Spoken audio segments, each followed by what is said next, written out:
Join me as I take on the challenge of cooking every cut of beef to absolute perfection. Let's see if I can pull it off. Cooking beef can be a real game changer, not just for the flavor, but for the tenderness too. There's nothing quite like a perfectly cooked steak or roast to impress your friends and family. But let's be real, achieving that perfection can be tough, especially when you're dealing with so many different cuts of beef. Many home cooks struggle with figuring out how to cook each cut just right. You might end up with a tenderloin that's too rare or a brisket that's too tough. It's frustrating, and it's often a matter of not knowing the right techniques. I've been there too, trying out different recipes, experimenting with cooking times, and still ending up with inconsistent results. The thing is, different cuts of beef have unique characteristics that affect how they cook.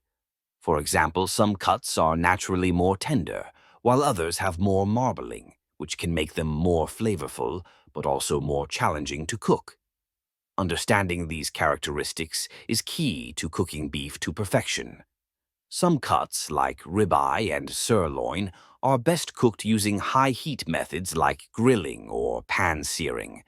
Others, like brisket and short ribs, benefit from low and slow cooking methods like braising.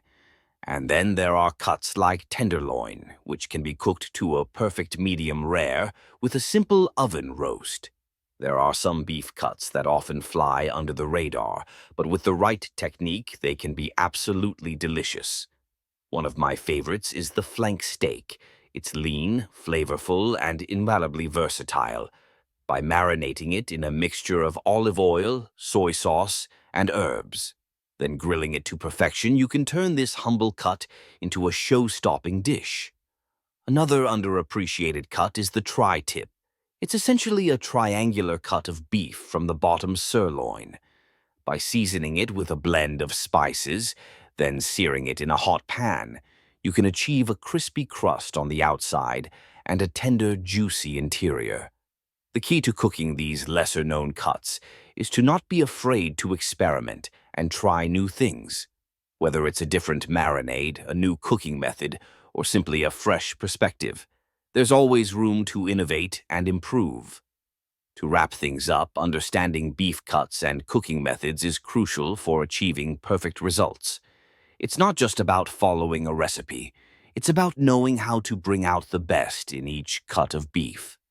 If you're a fellow beef lover, I'd love to hear